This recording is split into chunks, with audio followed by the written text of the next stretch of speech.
Forest transformation in जावा, ठीक है, क्या है, फॉरेस्ट ट्रांसफॉर्मेशन इन जावा, ठीक है। अब जो है इस वीडियो में पढ़ने वाले हैं क्या कि जावा में जो है किस प्रकार से फॉरेस्ट का ट्रांसफॉर्मेशंस हुआ था, ठीक है।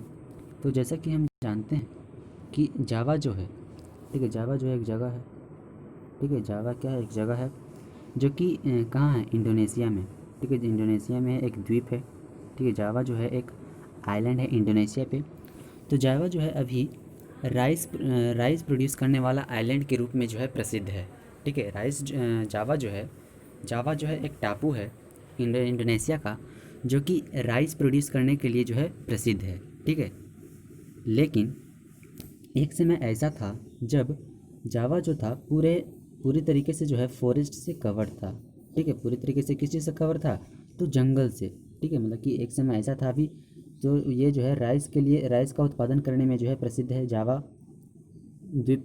लेकिन एक समय ऐसा था जब जावा जो है पूरा जो है फॉरेस्ट हुआ करता था, ठीक है। जावा जो था वो पूरा पहले फॉरेस्ट था, ठीक है, पूरा जंगल था, ठीक है।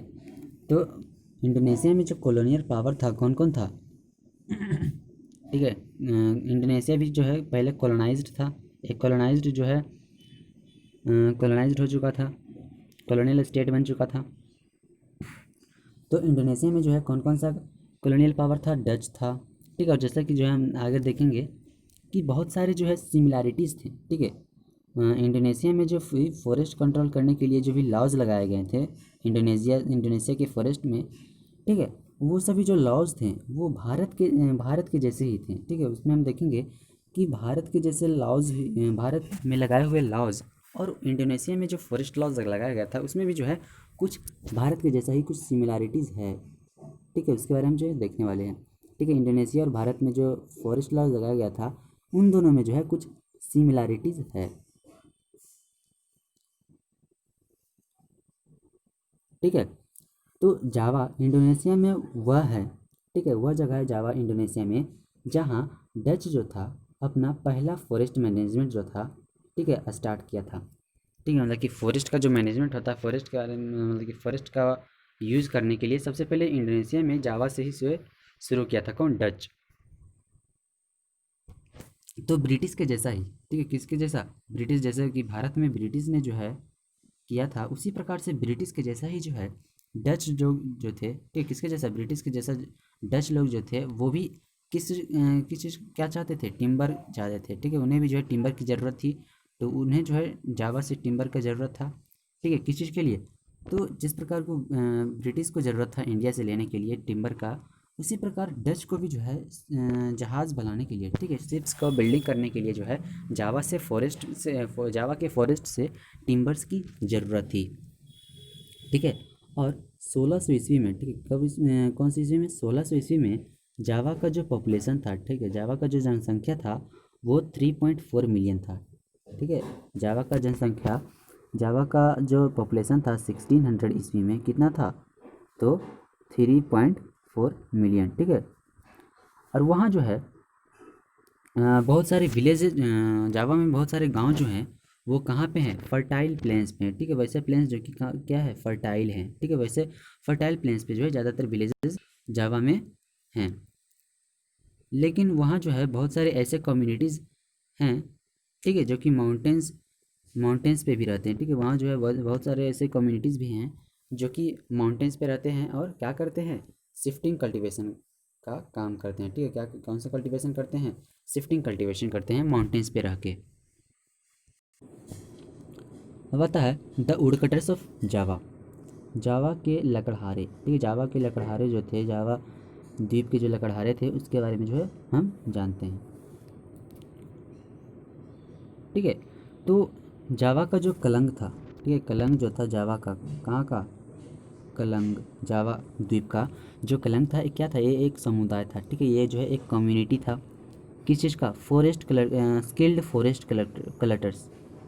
स्किल्ड फॉरेस्ट कटर्स का जो है एक समुदाय था। मतलब कि जावा का जो कलंग था, ठीक है, कलंग जो है एक जावा का क्या है, एक समुदाय है, किस चीज़ का, तो जो भी निपुण लकड़हारा जो होते हैं, ठीक है, लकड़हारों का जो है एक समूह था, एक समुदाय था, ठीक है, जिसका नाम क्या था, कलंग था।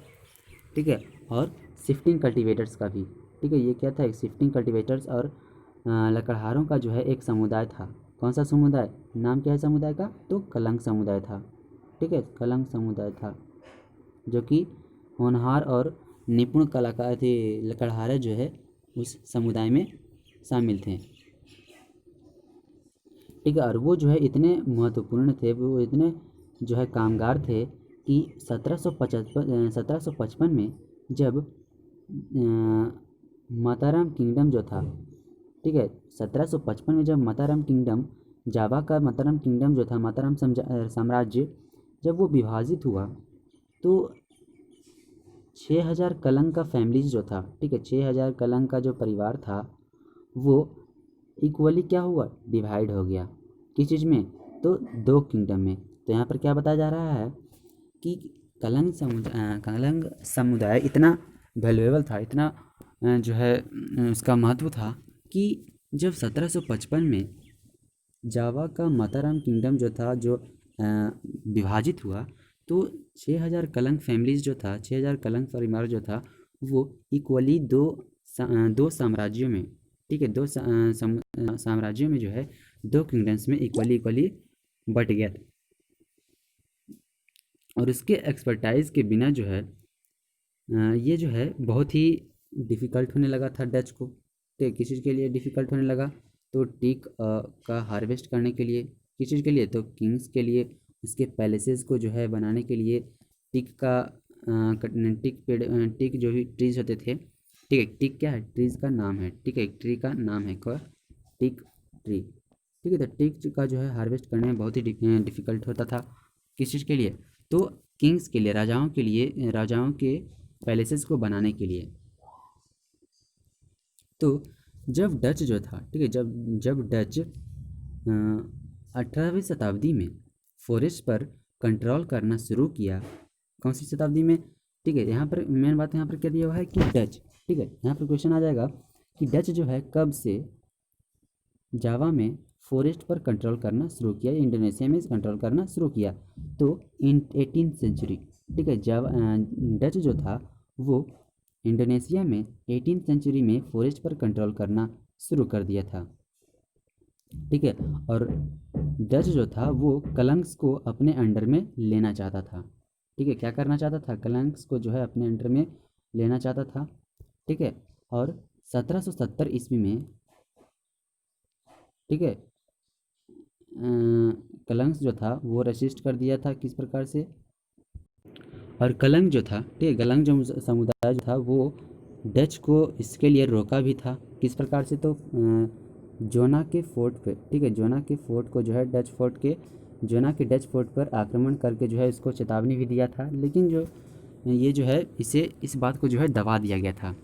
ठीक है, कलंग जो था वो डच के किला को जो है हमला किया था किला पे, लेकिन इस बात को जो है दबा दिया गया था, ठीक है, सप्रेस कर दिया गया था। अब आता है डच साइंटिफिक फॉरेस्ट्री। ठीक है, डच का क्या साइंटिफिक फॉरेस्ट्री क्या था, ठीक है, तो 19वीं शताब्दी में, कौन सी शताब्दी में, 19th सेंचुरी में,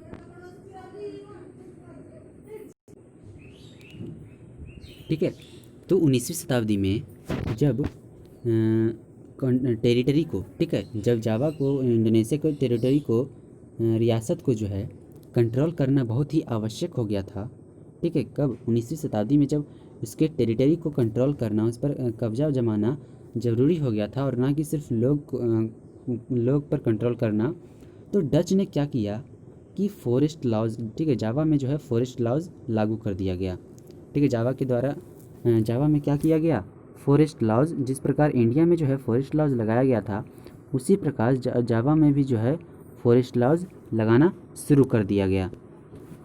ठीक है, और अब जो है लकड़ी जो थी, ठीक है, और अब क्या हुआ, फॉरेस्ट लॉज लगाने के बाद, ठीक है, फॉरेस्ट लॉज, जावा में फॉरेस्ट लॉज लगाने के बाद अब जो है लकड़ी को सिर्फ कुछ स्पेसिफाइड पर्पसेस के लिए, ठीक है, सिर्फ जरूरी काम के लिए ही जो है उसे काटा जाने लगा था।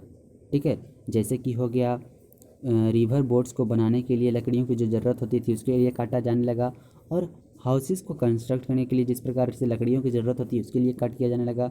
ठीक है, और जो है ठीक है, और जो है सिर्फ कुछ स्पेसिफिक फॉरेस्ट से ही जो है इसका कटाई होना जाने लगा।